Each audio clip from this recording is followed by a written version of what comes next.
धेकियाजुलि दखरा दुलाराय बर' फरायसा आफादनि खुंगा 35थि थान्दै जखन्थाया जोबनानै थांबाय।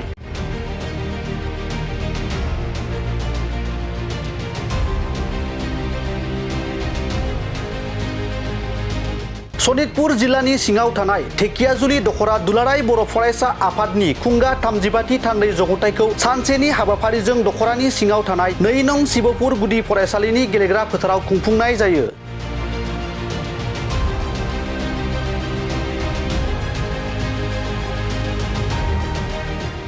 हाबाफारि बायदियै फुंबिलिनिफ्राय फिरफिला बिरहोनाय, बड'फानि सावगारियाव आरो मुंख्लंफोरनो बिबार बावनाय बायदि बायदि हाबाफारिफोरखौ मावफुंनाय जायो। बे हाबाफारिनि थान्दै जखन्थायनि थान्दै मेलखौ मासि लानानै दैदेनो दखरा आफादनि बुंथिगिरि कनक हाज'वारि बिथाङा। हाबाफारिखौ बेखेवनानै होयो दुलाराय बर' फरायसा आफादनि नेहाथारि बिरदाव बर' बिथाङा आरो गाहाय आलासि महरै बाहागो लायो दुलाराय बर' फरायसा आफादनि बुंथिगिरि अबित नार्जारि बिथाङा।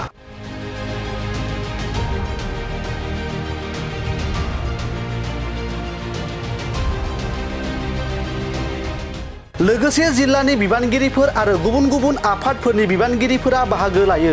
आसाम सरकारा मोनद' हारिसाफोरनो एसटि होनो नागिरनाय ओनसोलनि समाजारि थासारिफोर आरो थांनाय 2020 मायथाइनि 27 जानुवारियाव जालांनाय बिटिआर गोरोबथानि दफाफोरखौ मावफुंनांगौ बायदि आयदाफोरखौ लानानै रायजो राजाफोरजों सावरायनाय जायो होननानै बुंथियो दुलाराय बर' फरायसा आफादनि बुंथिगिरि अबित नार्जारि बिथाङा। धेकियाजुलि दखरा दुलाराय बर' फरायसा आफादनि 35थि बोसोरारि थान्दै जखन्थायखौ देग्लाय धेकियाजुलि आनसलिकनि एबा गावसिनि बेंखनाव थानाय शिबपुरनि बे 2 नं शिबपुर गुदि फरायसालिनि लांगोनायाव बे समाव खुंफुंगासिनो दङ। बिदिनो थान्दै मेलाव बाहागो लाफैनो मोननानै जोबोद गोजोननाय मोनदों आरो बे थान्दै मेलनि गेजेरजों आथिखालनि थासारि होननानै बुङोब्ला जे 6 जनगोष्ठीखौ जे आसाम सरकारा एसटि खालामनो थाखाय बे समाव नाजाबाय थादों आरो 25 लाख बर' आरो 42 लाख ट्राइबेलफोरनि जे खर'आव मोनसे बजा होनो थाखाय आसाम सरकारा दिनै बे समाव नारसिबाय थादों बा नाजाबाय थादों। दा बिनि सायाव जों रायजो राजाफोरजों गुवारै सावरायलायदों आरो बेजों लोगोसे समाजारि थासारिनि सायाव गोबां सावरायदों। समाजारि थासारिनि सायाव जोङो जेसेबांखिनि सांग्रां जानो हायो अब्लासिम जोङो जोंनि गावबागाव गथ'फोरखौ, गावबागाव फरायसाफोरखौ बा बर' हारिनि साफ्रोमबो इयुन जोलैफोरखौ जोङो सांग्रांथि खालामनो हागोन आरो गुन गोनां सोलोंथायाव लानायाव जों बिथांमोनखौ मोजां मोनसे आबहावा होनो हागोन। दा बेखायनो जोङो गाहायै थान्दै लोगो बिथांमोनजों जों बे समाव जोङो समाजारि थासारिनि सायाव मोजाङै सावरायबाय आरो जि सोलोंथायारि थासारि बिनि सायावबो जोङो रायजोफोरखौ गावबा गावनि गथ'फोरखौ गुन गोनां सोलोंथाइ लानायाव आरोबाव गोसो होनो आरोबाव जेसेबांखिनि दिनै फरायसालिनि नोङो लांगोना बा आथिं गाफेरनो मोनो बा नोङो लांगोनायाव गाफेरनो मोनो गथ'फोर गासिबो बर' हारिनि गेजेराव दङ। दा बेखायनो बैफोर गासिबो फिसालाफोरखौ, फिसाजोफोरखौ गावबागाव गथ'फोरखौ जास्टिस होनांगौनि थाखाय जों गावबागाव ओनसोलनि साखाथि थानाय बर' बिजोंनि फरायसालिफ्राव जों हरो। दा बेफोरखौ लानानै सावरायदों आरो बेजों लोगोसे बिटिआर गोरोबथानि दफाफोरखौ लानानैबो बे समाव रायजो राजाफोरजों जों सावरायदों। मानो होननानै बुङोब्ला थांनाय गोलाव सम प्रमद बर'आ जे 5 बोसोर सरकार सालायलांबाय बे समाव बिथाङा बिटिआरनि मोनबा डिस्ट्रिक्टजों लोगोसे जोंनि सनितपुर आरो बिश्वनाथ जिल्लानि बिथाङा गारजेन हिसाबै खामानि मावबाय थानाय जादोंमोन। दा बेखायनो नैबे समाव जिहेतु हाग्रामा महलैनो थांनाय माखासे समाव बा पलिटिकेलि माखासे बिथांमोननि गेदारिंफ्राव बिथाङा बुंदोंमोन आंहा बिजों सोमोन्दो गैया, आंहा बिटिआर गोरोबथाजों जेबो सोमोन्दो गैया होननाय बाथ्राफोरखौ लानानै रायजो राजाफ्रा दासिमबो गिखांनाय दङ। दा बेखौनो दुलाराय बर' फरायसा आफाद जानानै जोङो बे समाव रायजो राजाफोरखौ रैखा खालामदों। जिहेतु बिथाङा थांनाय 5 अक्ट'बर खालि थांनाय बोसोर जि बिथाङा बिटिआरनि बाथौ बिसायख'थाय देरनानै जि मोनसे सरकार दाबाय आरो बिथाङा चिफ महरै भारतनि संबिधानखौ लानानैनो बिथाङा जि मोनसे समायखिरा लादों बे संबिधानखौ बिथा खालामनानै बिथाङा हाबा मावलांगोन होननानै। दा बेखायनो 2020 मायथाइनि 27 जानुवारियाव जि बिटिआर गोरोबथा जालांदोंमोन बिथाङा साखि महरै सिगनेसार होदोंमोन, सागान होदोंमोन। दा बेखायनो बिथाङा बै समाव बुंदोंमोनब्लाबो नाथाय बिटिआर गोरोबथानि दफा मावफुंनिफ्राय बिथाङा गोजान जानो हाया।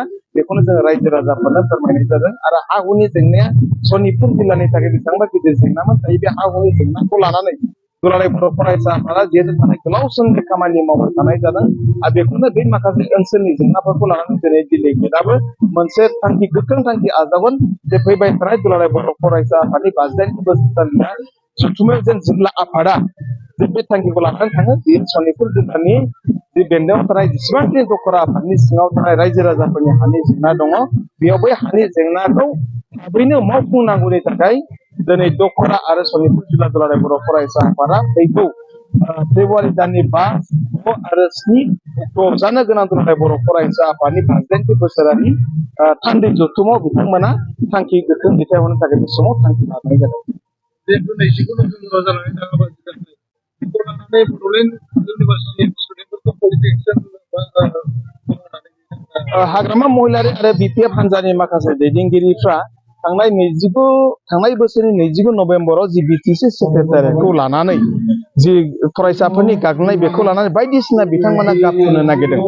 नाथाय मोनसे खोथाया जोबोर रोखा, हाग्रामा महिलारिया 2019 मायथाइनि 8 जुलाइआव राजबंशी आरो आदिबासीफोरनो एसटि होनांगौ होननानै एनअसि हरामोनब्ला 29 नभेम्बरनि जि फरायसाफोरनि ट्राइबेल फरायसाफोरनि जि माखासे जाथाय जालांबाय बे जाथाया मालाबाबो महर मोननाय नङामोन।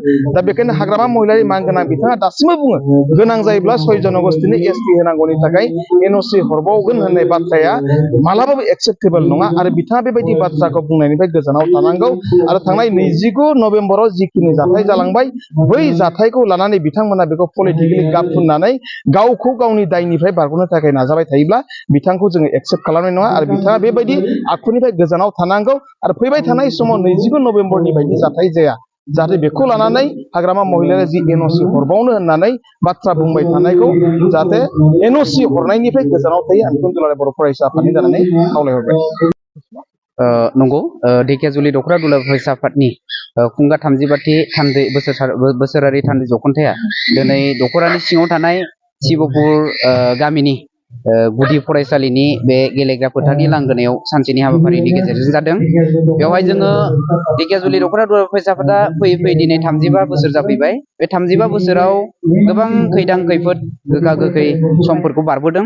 बे हिसाबैनो देग्लाय जोङो 35थि थान्दै जख'न्थायनि गेजेरजों दायो सोलिबाय थानाय बर्तमान प्रेजेन्ट आरो पास्ट आरो फिउचार माखासे जालांनाय, माखासे जाबाय थानाय आरो माखासे जानो गोनां जोंनि दखरानि सिङाव बेन्दोङाव माखासे सोलिबाय थानाय जेंनाफोर, माखासे जाबाय थानाय जेंनाफोरनि सायाव सावरायलायनायनि गेजेरजों जों बै जेंनाफोरनि माने समाधानखौ बोरै दिहुननो हायो, बोरै जों सुस्रांनो हायो जेंनाफोरखौ, बेफोरनि सायाव जोङो गासै दखरानि सिङाव थानाय